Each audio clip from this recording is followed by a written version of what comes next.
Strength is the practice of opening up your heart, even with risk. And it may not feel like that right now. The summer dreams and the love that you felt was about to grow has shattered. You cannot eradicate the risk of love. And that is a difficult phenomenon to embrace right now because there's potentially a lot of shock, anger, frustration, bitterness, grief, but relief at the same time.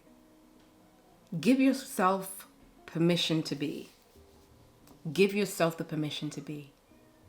You don't have to cultivate this right now into a healing journey, into anything. Give yourself the permission to exist and be and to feel everything that you are feeling right now. The most unfortunate realities of heartbreak is that our natural responses actually take us into greater turmoil because we don't allow ourselves to be.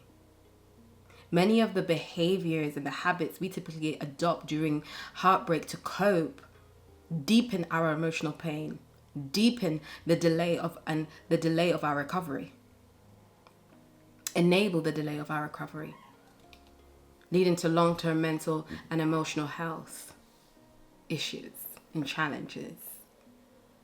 Your feelings right now may broaden into a multicolored panorama. It just feels like you don't know exactly what you feel, but you're feeling a lot of things. That's okay. Everybody's journey with heartbreak is going to look so different. Okay? You cannot compare your journey to another person because this is a process of grief whereby you're not only feeling the pain of the disconnect of the individual that you were in relationship with, but you're feeling the pain and the grief of what could have been, the narratives that you built around this person, the lifestyle changes you made for this person, the future that you had intended with this person. There's a lot of layers that are being shattered right now. And so heartbreak would look different from person to person. Variables include the specific nature of the relationship, the fundamental character and the coping styles, the individual and family histories, the current context of your life, how you manage and mismanage recovery, your available support systems, and whether they are able to understand the nature of the pain that you are in right now. I just want to let you know that you just need to exist right now and embrace the emotions, the shattered vision, the ending of the connection, the ending of the security and the familiarity. You're going to go through the stages of grief. Denial. You might feel quite numb right now. You might feel a desire to stalk right now. You feel angry with your partner and the circumstance and with yourself and the choices that you've made, the bargaining, the forced healing. Let me just get it together. The deep sadness and the depression. And then an arrival at acceptance. The new normal. A new you. Hello, my name is Dorcas Asuminapoku. I'm an integrative therapist and a families practitioner. And I just want to create this video for anyone who's experiencing heartbreak right now to embark on a healing mindset.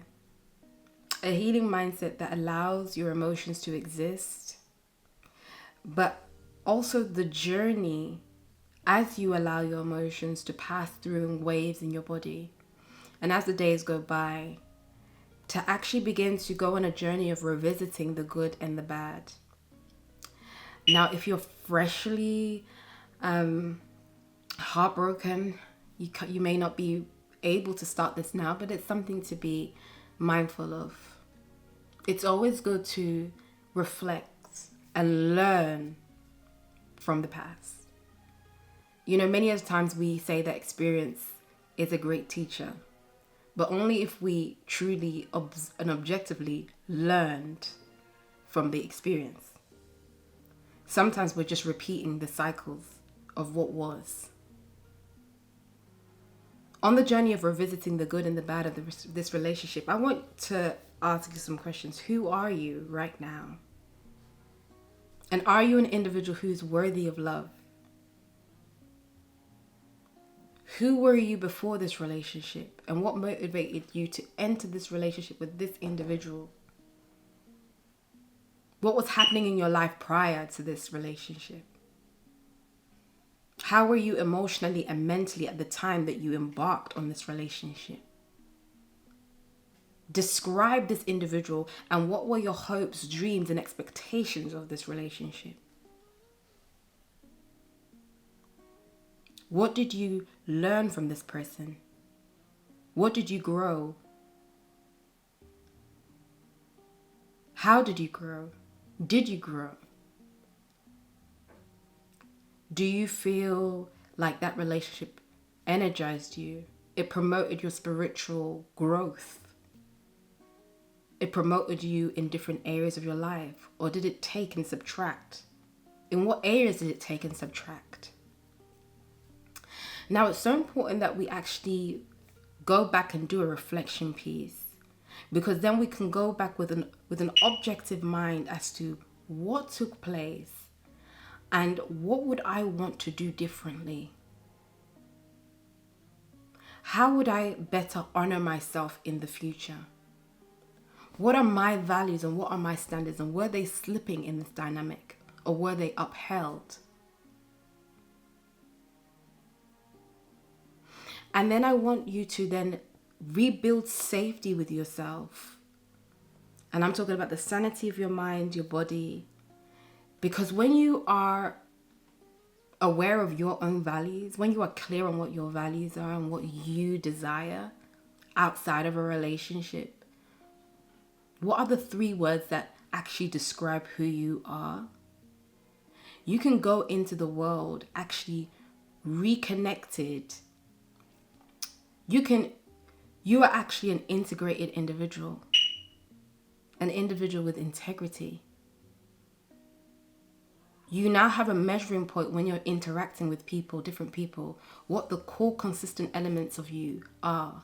Is it honesty? Is it loyalty? Is it respect? And see and observe when those shifts are being made in different environments and why you feel like those shifts are being made. It's so important to rebuild safety with yourself, because you might become disillusioned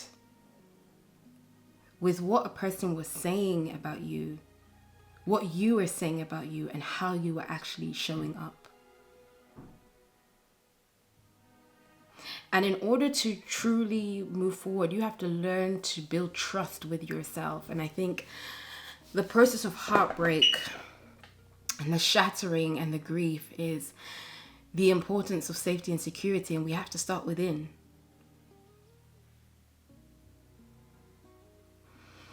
I want you to breathe deep and have a conversation with your heart. Have a conversation with your in vitro you. Have a conversation with the embryo of you in your mother's womb.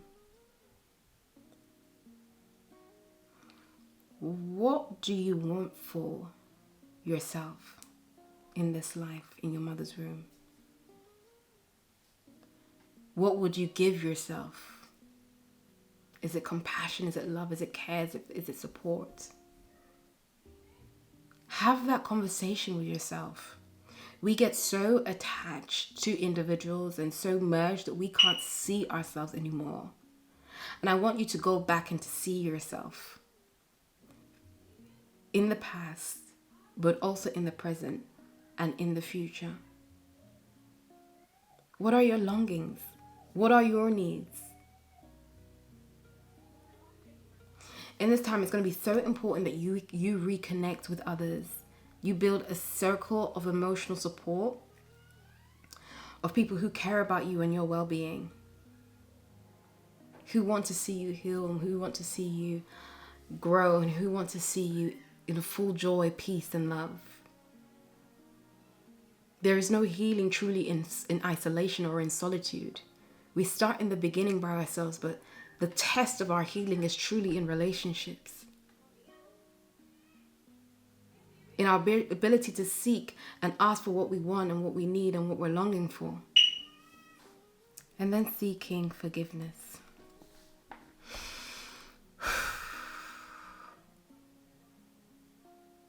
How do I seek forgiveness? How do I cease to feel angry? And how do I cease to feel resentment for an individual who's put me through so much pain? Or even forgiveness with myself for allowing myself to be put through pain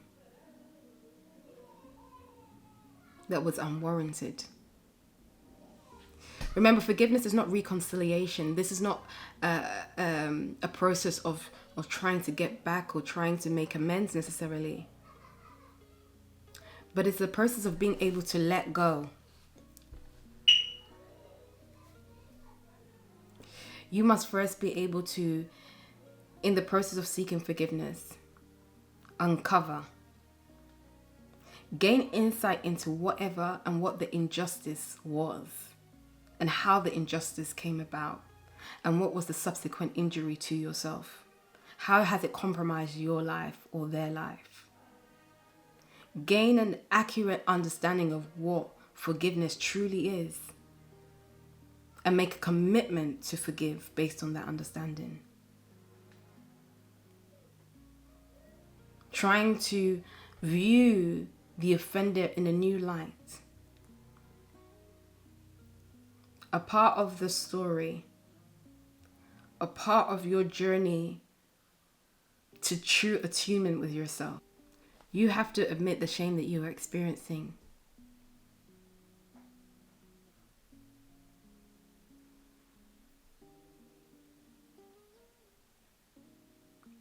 And let it just exist. And in the process of admitting the shame, actually opening yourself up to empathy and self-compassion and grace. Because once you're able to offer yourself that, you can pass that over to the other individual and give empathy and compassion towards what is the deemed offender, giving the moral gift of forgiveness to the offender, to the person that just slapped you in the face. Time can help with your healing process, but I think the intentionality of active steps of allowing yourself to experience the pain, the emotions, of allowing yourself to carefully review the experience that you had, the highs, the lows, the good, the bad, seeking out support, and embarking on a journey of forgiveness will help propel you and the heart into a place to crystallize this experience of pain into passion. But it's not something that we try and force in the beginning. It's not something that you can just push yourself through in the beginning stages of heartbreak. It's a journey that you're going to have to take yourself on slowly at a pace that works for you. And then you can actually begin to look at your lifestyle and what you want it to look like now. How do you want to feel going forward? And create the lifestyle changes that keep bringing memory of this individual, whether that be, in the evening, you always went cycling with this individual. Instead of cycling, maybe go to a Pilates class, go for running in another route. Propel yourself forward into the individual that you are seeking to become, nurturing the heart with all the emotionally unmet needs, optimizing on the relationships that flow love, streams of love into you, and keeping that heart tender so that it can receive the abundance of love that you are longing for. for you are worthy of all the love. I honestly, it's just so hard. You know, summer is such a time whereby you want to go out with friends, especially go out with your partner, and you maybe have had plans and holiday trips planned with this individual. It's not easy. It is not easy. But I believe that considering that you had the courage to love and to embark on the risk of love, you also have the courage to heal and to become the individual you so long to become, and to be the individual you desire to be integral to you, to live in your authentic state, and to have a heart that is tender to love. Thank you so much for watching this video. And if you have any tips that are non-destructive, that are helping you on this heartbreak journey, please put it in the comments below. Have a blessed day.